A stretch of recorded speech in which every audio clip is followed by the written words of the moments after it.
नमस्कार, स्वागत है आपका personal finance bulletin money time में। मैं हूं आपके साथ मीनू शर्मा। इस बुलेटिन में आपको मिलते हैं आपकी जेब और जिंदगी पर असर डालने वाली पर्सनल फाइनेंस, बिजनेस, कॉर्पोरेट और पॉलिसी से जुड़ी हर छोटी बड़ी खबर, वो भी विस्तार से।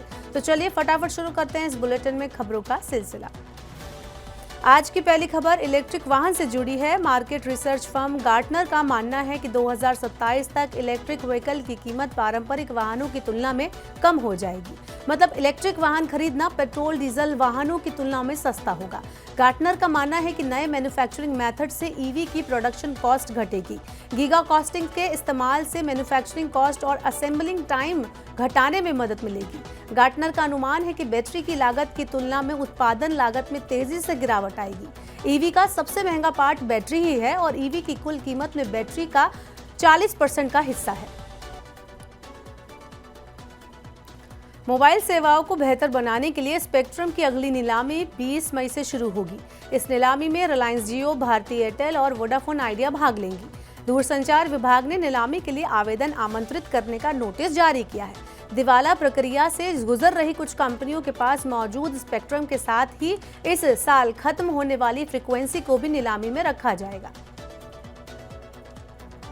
प्याज और टमाटर के दाम बढ़ने से शाकाहारी थाली फरवरी महीने में 7% महंगी हो गई। वहीं चिकन के सस्ता होने से मांसाहारी थाली के दाम 9% तक घट गए। CRISIL market intelligence and analysis की मंथली रिपोर्ट के मुताबिक शाकाहारी थाली की कीमत फरवरी में बढ़कर 27.50 रुपए हो गई, जो एक साल पहले 25.60 रुपए थी। इस थाली में रोटी, प्याज, टमाटर और आलू, चावल, दाल, दही और सलाद शामिल है। मांसाहारी थाली के मामले में कीमत एक साल पहले की तुलना में घटकर 54 रुपए हो गई। अब आप पड़ोसी देश नेपाल में भी यूपीआई के जरिए भुगतान कर सकेंगे। एनपीसीआई ने आज नेपाल में यूनिफाइड पेमेंट इंटरफेस को उपलब्ध कराने की घोषणा की है। यूपीआई यूजर्स नेपाली व्यापारियों को क्यूआर कोड स्कैन कर भुगतान कर सकते हैं।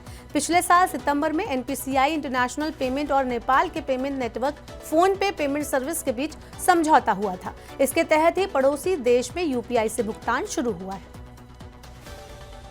कर्नाटक सरकार ने इलेक्ट्रिक बाइक टैक्सी के संचालन पर रोक लगा दी है।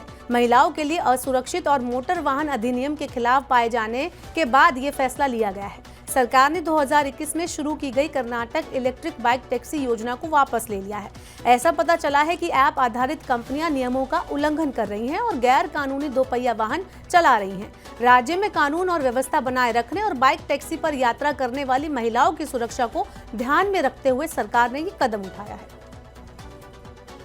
सरकार ने कुछ भुगतान को टीडीएस कटौती से छूट देने का फैसला किया है। ये लाभ आईएफएससी में स्थित 14 सेवा क्षेत्रों की इकाइयों को किए जाने वाले भुगतान पर मिलेगा।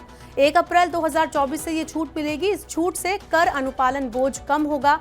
सीबीडीटी के मुताबिक वित्तीय प्रौद्योगिकी, बैंकिंग, फंड मैनेजर, वित्त कंपनी, क्रेडिट रेटिंग एजेंसी, बीमा मध्यस्थ और निवेश बैंकिंग जैसे क्षेत्रों की आईएफएससी में स्थित इकाइयों को भुगतान के लिए टीडीएस नहीं काटना होगा। आम चुनाव से कुछ हफ्ते पहले प्रधानमंत्री नरेंद्र मोदी ने देशवासियों को बड़ा तोहफा दिया है। रसोई गैस एलपीजी की कीमत 100 रुपए प्रति सिलेंडर घटाने की घोषणा की गई है। दिल्ली में बिना सब्सिडी वाले रसोई गैस की कीमत घटकर 803 रुपए हो गई है, जो पहले 903 रुपए थी। ये कटौती अंतर्राष्ट्रीय स्तर पर तेल और गैस की कीमतों में नरमी के कारण संभव हुई है। इसके आधार पर ही घरेलू बाजार में ईंधन दरों को तय किया जाता है। इसके अलावा सरकार ने उज्ज्वला योजना लाभार्थियों के लिए 300 रुपए एलपीजी सब्सिडी को अगले वित्त वर्ष तक के लिए आगे बढ़ा दिया है। वित्त वर्ष 2023-24 में भारत की जीडीपी वृद्धि 8% रह सकती है। मूडीज रेटिंग्स ने पूंजीगत व्यय और घरेलू खपत में तेजी को देखते हुए जीडीपी वृद्धि दर के अनुमान को 6.6% से बढ़ाकर 8% कर दिया है। आरबीआई ने भी चालू वित्त वर्ष में आर्थिक वृद्धि 8% के करीब होने की बात कही। मूडीज का ताजा अनुमान नवंबर में जताए गए 6.6% अनुमान से 1.40% ज्यादा है। मूडीज ने कहा है कि आने वाले समय में महंगाई में कमी से मौद्रिक नीति के स्तर पर नरमी देखने को मिल सकती है। केंद्र सरकार ने इस साल 1 जनवरी से अपने कर्मचारियों के महंगाई भत्ते को मौजूदा 46% से बढ़ाकर 50% करने की घोषणा की है। आम चुनाव से पहले की गई इस घोषणा का लाभ 1 करोड़ से ज्यादा कर्मचारियों और पेंशन भोगियों को मिलेगा।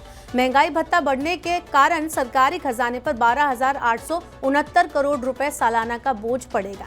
डीए में वृद्धि 7वें वेतन आयोग की सिफारिशों पर आधारित है। इस फैसले से केंद्र सरकार के 49.18 लाख कर्मचारियों के साथ ही करीब 68 लाख पेंशनर्स को फायदा मिलेगा। लघु बचत योजनाओं में निवेश करने वालों के लिए अब हमारी अगली खबर है। सरकार ने अप्रैल से शुरू होने वाली तिमाही के लिए लघु बचत योजनाओं की ब्याज दर में कोई बदलाव नहीं किया है। इसका मतलब है कि 1 अप्रैल से लेकर 30 जून तक लघु बचत योजनाओं पर ब्याज की दर वही रहेगी जो जनवरी से 31 मार्च के लिए अभी तय है। अप्रैल जून तिमाही में पीपीएफ पर 7.1% की ही ब्याज दर मिलती रहेगी। सरकार पीपीएफ, एनएससी, सुकन्या योजना और केवीपी समेत छोटी बचत योजनाओं पर ब्याज दरों की हर तिमाही समीक्षा करती है। छोटी बचत योजनाओं पर ब्याज दर अभी 4% से लेकर 8.2% तक है।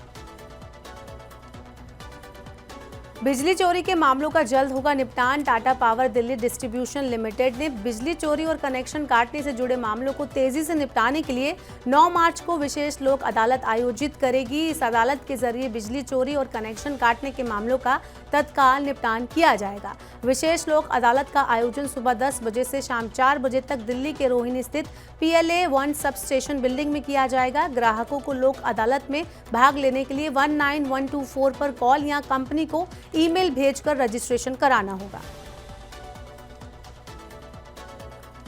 तो ये थी मनी टाइम में आज की सभी बड़ी खबरें। अब वक्त हो गया आपसे विदा लेने का। अब आपसे होगी सोमवार को मुलाकात।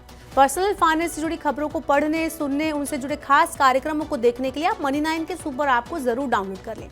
साथ ही आज का हमारा मनी टाइम आपको कैसा लगा, नीचे कमेंट बॉक्स में हमें अपना फीडबैक जरूर दें। फिलहाल के लिए इस बुलेटिन में इतना ही। बने रहिए मनी 9 के साथ। नमस्कार, शुभ रात्रि।